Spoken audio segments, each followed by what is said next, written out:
the Arabian Desert, a vast ocean of drifting sands and scorched, sun-baked rocks. Beneath these endless dunes, oil, the lifeblood of our new mechanical century. For more than 400 years, the Ottoman Empire has ruled these lands, controlling all that's to be found here. But the Ottomans do not rule unopposed. Small bands of Bedouin rebels have united to overthrow the empire. They strike without warning and then vanish into the desert. Fighting alongside them is a lone British officer whose exploits have earned him wide renown. The world has taken to calling this man Lawrence of Arabia. In the desert, you rely on good planning, but you also hope for a dash of luck. And luck was with us when we learned of a recently derailed Ottoman train carrying a most interesting piece of cargo. A small patrol had joined the Ottomans who survived the crash. Together, they guarded the wreckage and waited for reinforcements.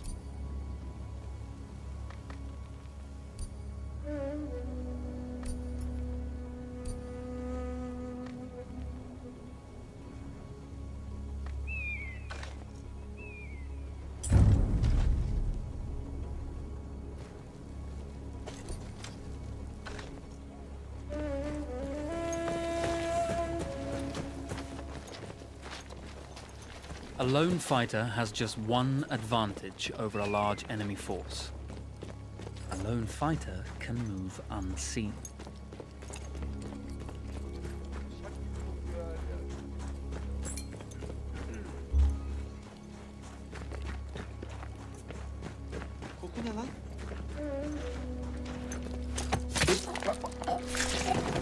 Though powerful and efficient, firearms would often attract attention. You had to be prepared for the Ottomans to respond in kind.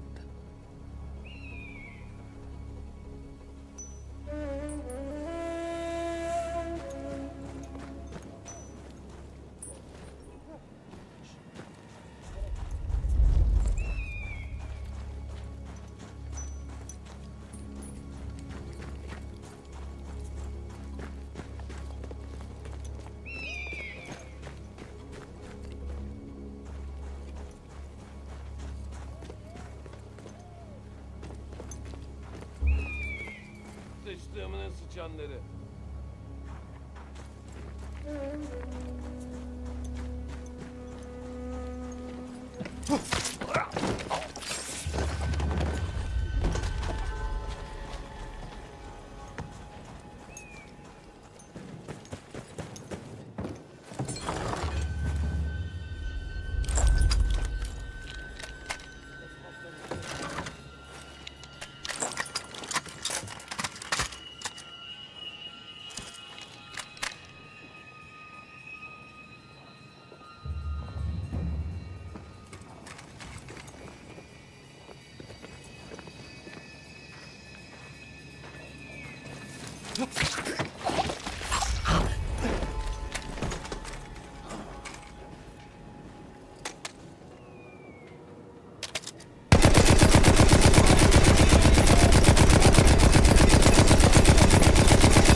Now, it's over.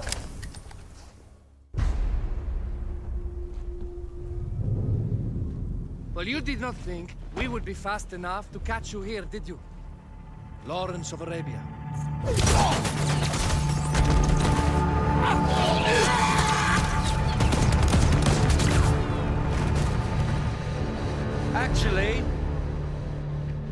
was rather depending on it. Lawrence. Well, this is very clever. Now the hunter becomes the hunted. So who might you be? How enchanting you are, my dear. Ahmed. I'll show you enchanting. If it weren't for you, I'd be free. Free, is it? You'll be free when you're dead. And I'm happy to tell you, the Empire intends to grant you all this freedom very soon. Even now, an engine of destruction scours this desert, obliterating your allies, your families, your homes. Soon there will be nowhere to run. Nowhere to hide. Soon all that you know, and all that you love, will be ashes. You will all be free to die. Oh, you animal! Zara.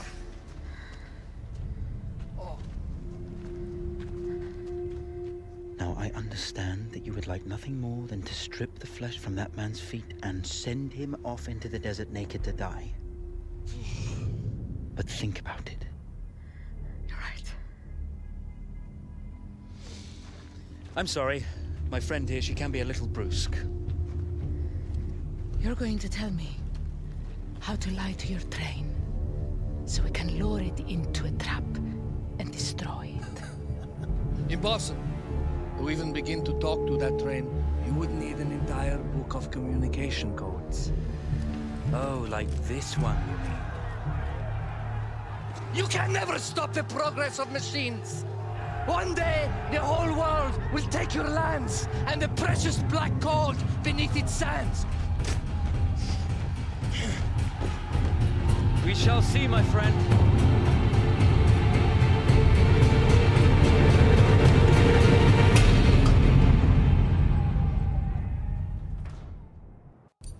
Of course, obtaining the codebook was not enough.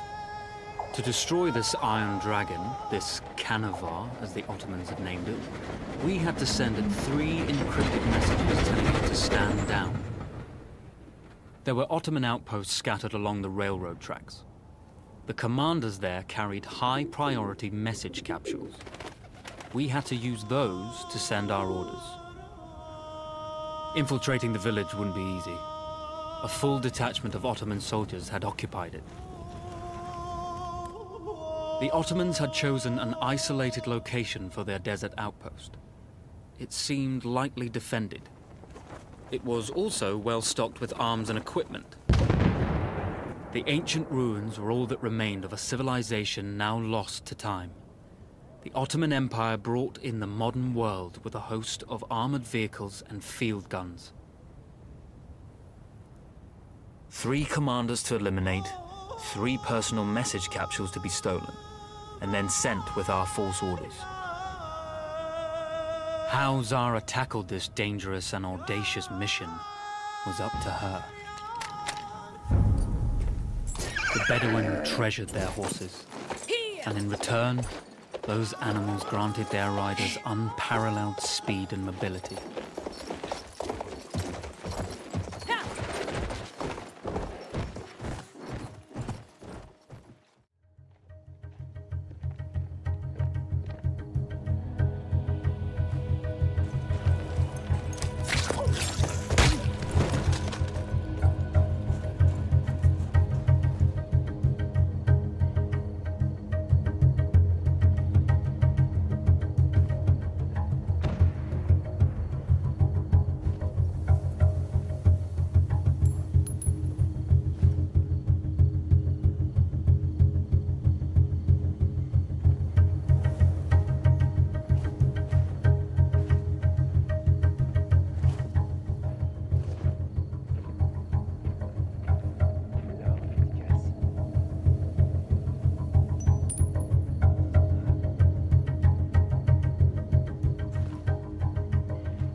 Çık!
A single order wouldn't be enough. Ottoman protocol required the message to be received in triplicate before the train would acknowledge it as genuine.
We were putting a great deal of trust in Zara's capabilities, but I had complete confidence that she would carry the day.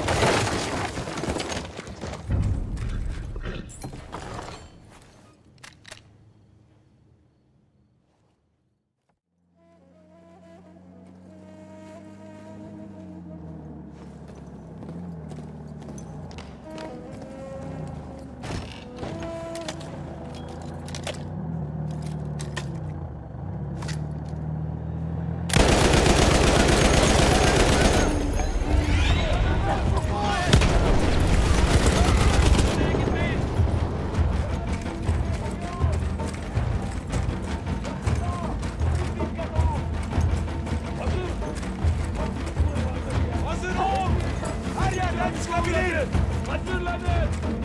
Mümkün değil. Daha yakından bakacağım. Kardeşim!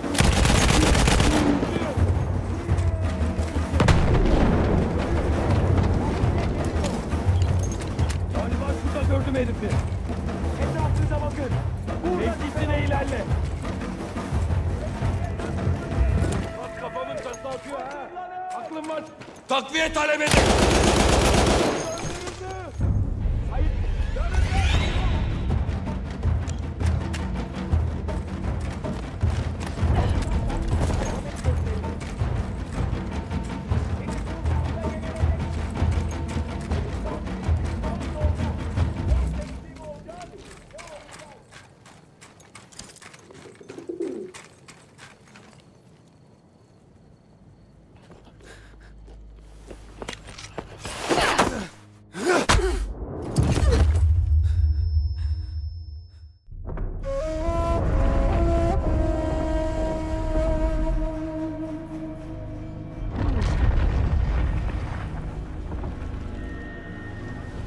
You see, the message had already been sent, my dear. Though not the message you would have wanted.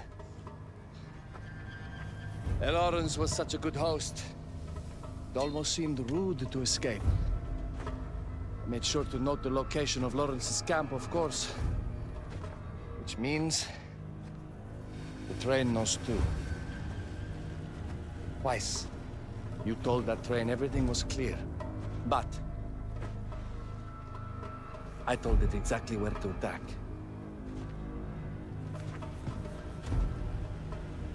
The beast has your scent, my dear. And it's coming to slaughter you and your little band of rebels. First, the firestorm from the cannon. Then, up close with the troops to slaughter any survivors.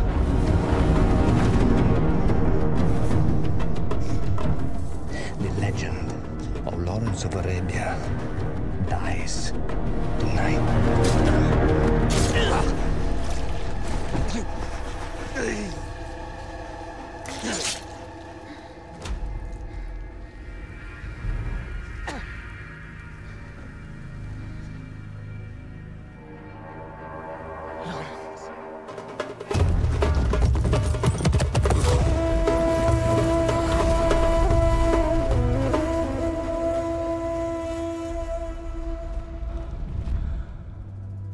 You slipped away just in time.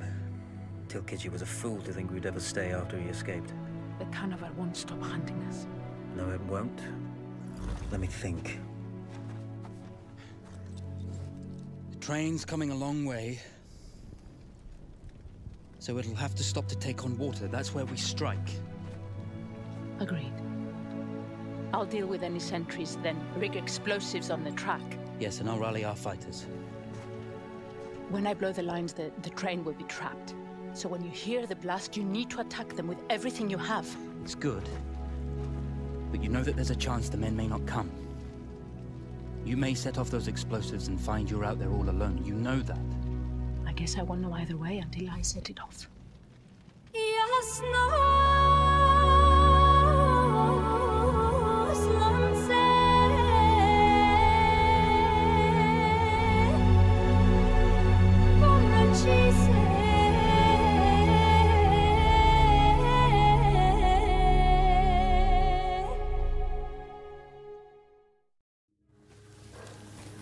Man makes plans, and God laughs. As it turned out, the small town where we would ambush the train had a significant enemy presence. Those troops would have to be dealt with before the explosives could be set.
Those troops in the village had to be dealt with before we could push on with our plan to destroy the train.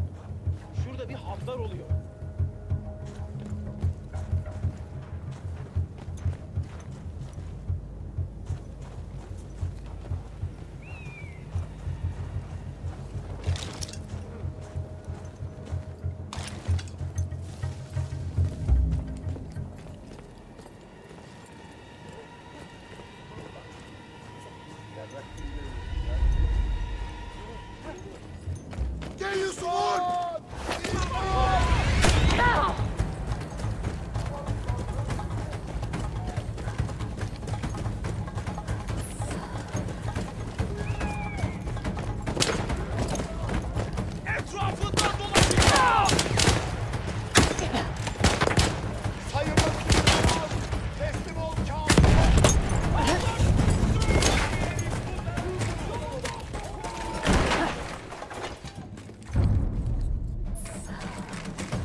Once Zara secured the town, the trap could be set for the arriving train.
Vengeance can be a sweet or bitter brew. How did you find it, Zara?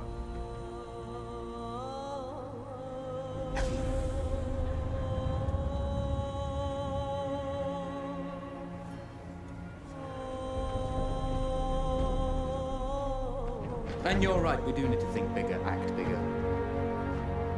Maybe even the Suez Canal.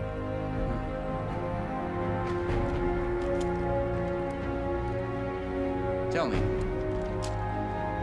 what do you know about battleships?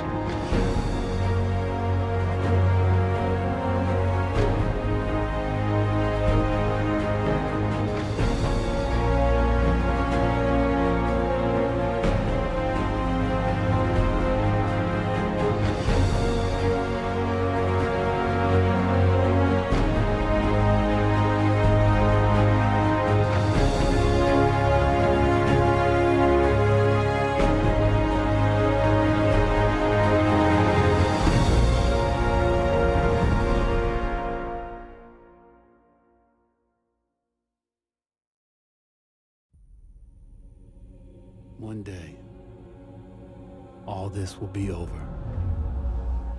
The war to end all wars will be won by one side or the other. The guns will rust, grass will grow, and there'll be nothing left of any of this. The land will heal itself, as everything does in the end. We'll be long gone by then, but maybe not forgotten. History only remembers 1 in 1,000 of us. then the future will be filled with stories of who we were and what we did, how we lived, how we fought, and how we died. When this is all over and the war is won, they will remember us. But until that day comes, we will stand.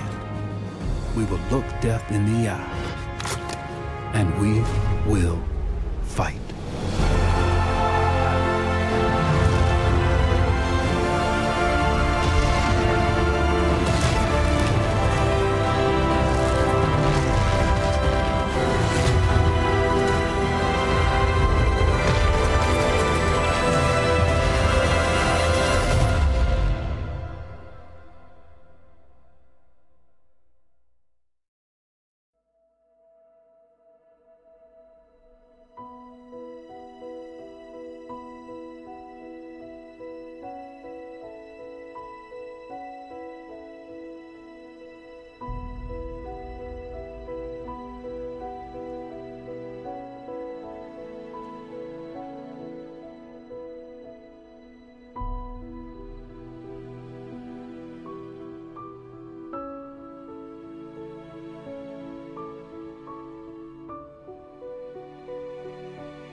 When I was a young man, I carried my pack, and I lived the free life of a rover.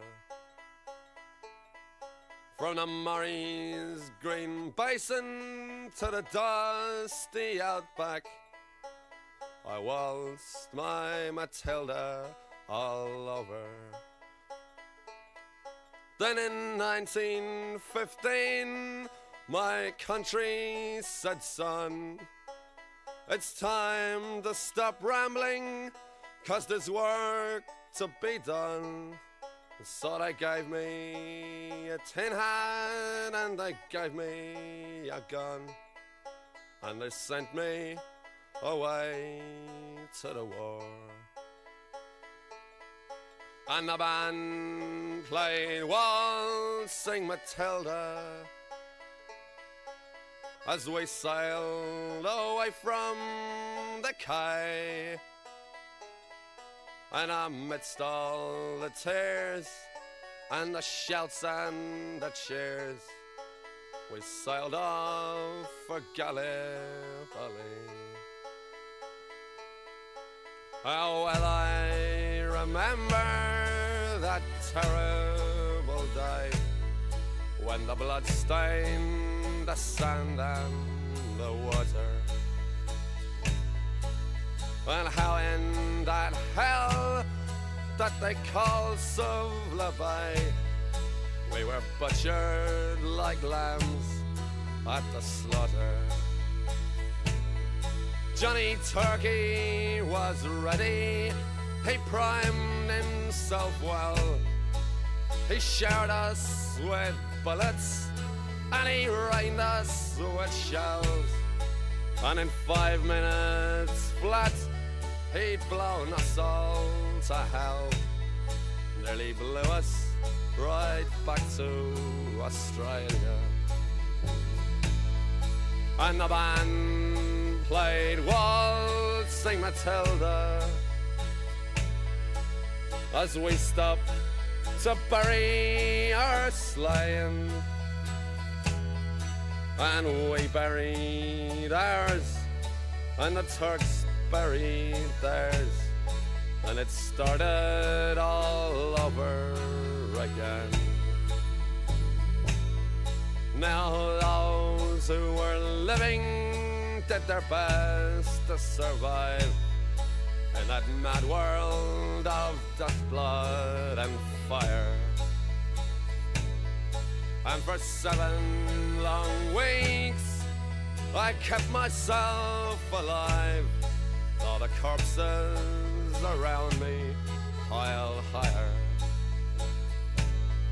Then a big Turkish shell knocked me arse over tits, and when I awoke in my hospital bed and saw what it had done, Christ, I wished I was dead. Never knew there were worse things than dying. And no more I'll go waltzing Matilda to the green bushes so far and near,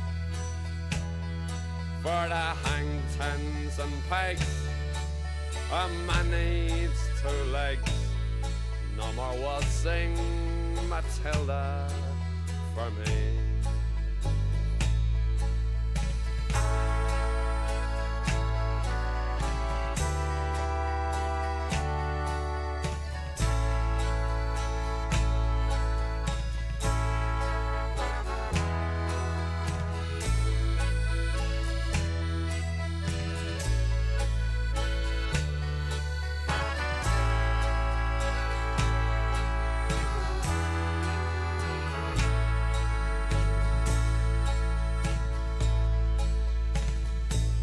So they collected the cripples, the wounded and maimed, and they shipped us back home to Australia. The legless, the armless, the blind and insane, those proud wounded heroes of Suvla. And as our ship pulled into Circular Quay, I looked at the place where me legs used to be, and thank Christ there was nobody waiting for me to grieve and to mourn and to pity. And the band played Waltzing Matilda as they carried us down the gangway, but nobody cheered. They just stood and stared, and they turned their faces away. And now every April I sit on my porch and I watch the parade pass before me. I see my old comrades, how proudly they march, reliving the dreams of past glory. I see the old men, all twisted and torn, the forgotten heroes of a forgotten war. And the young people ask me, what are they marching for? And I ask myself the same question. And the band plays Waltzing Matilda, and the old men still answer the call. But year after year, their numbers get fewer. Someday no one will march there at all. Waltzing Matilda, Waltzing Matilda, ooh, go a waltzing Matilda.